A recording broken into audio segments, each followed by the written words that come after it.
just watched this 2-minute expose snippet on how the judges and the attorneys are admitting that they prolong cases.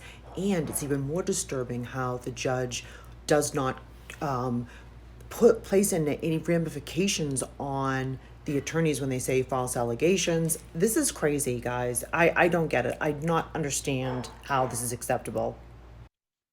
Attorneys get paid by the hour.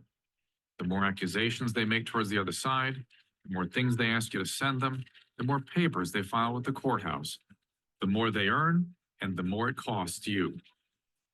One party files something, you have to respond. If you don't respond, you either lose by default, or if it's a contempt petition, you land yourself in jail. You're a lawyer, you write a nasty letter. Her lawyer has to write a nasty letter. It's just a great system. Essentially paper the other side until they can't take it anymore. It's just paperwork after paperwork after paperwork after paperwork. And there are no limits. When attorneys get started, they have no incentive to stop until you run out of money.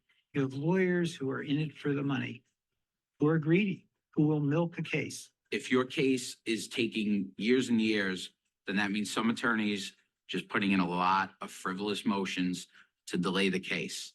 In the 60s, it'd take a few months, a year. Now cases drag on 5, 6, 7, 8 years.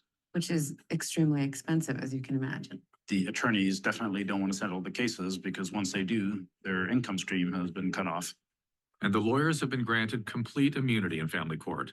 A lawyer can say or do anything, no matter how false or cruel, and waste tens of thousands of dollars intentionally and maliciously, and they cannot be sued for malicious prosecution or excessive litigation. I'm not aware of any case where a lawyer was sued for being overly zealous. Did you ever hold an attorney in contempt? No. I really didn't have the heart to do that. I would see them privately, maybe when we had lunch afterwards. No, because he's doing his job and however pitiful his case was, I'm reluctant to embarrass attorneys. With such high rates and no consequences for over-litigating, the money in the marriage is often spent before the divorce is even finished. So how do people pay for all this? When the liquid cash went out, at that point there, he says, well, I understand you have $100,000 line of credit, which I had to go ahead and use that in order to pay for my legal defense. A lot of people go into debt as a result of their divorces. Some attorneys automatically put a lien on your house just to make sure that eventually they get paid. We took out an equity line of credit at my parents' house, and that's been maxed out now. I think it's $250,000. What they do is bleed you until all the money is gone. And if that isn't enough, the court can even order you to sell everything you own. The judge looks through here and he says to me, "You really messed this up. Next time I see you in my court, I'm going to order your land sold so you can get attorneys." Your home, your valuables are all going to be sold to pay the lawyers and people like me.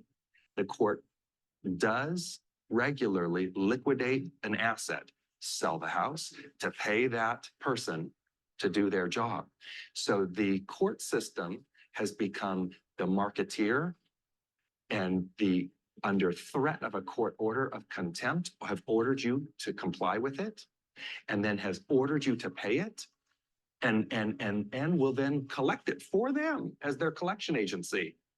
The legal system, like many of the other systems in our country, turns around money.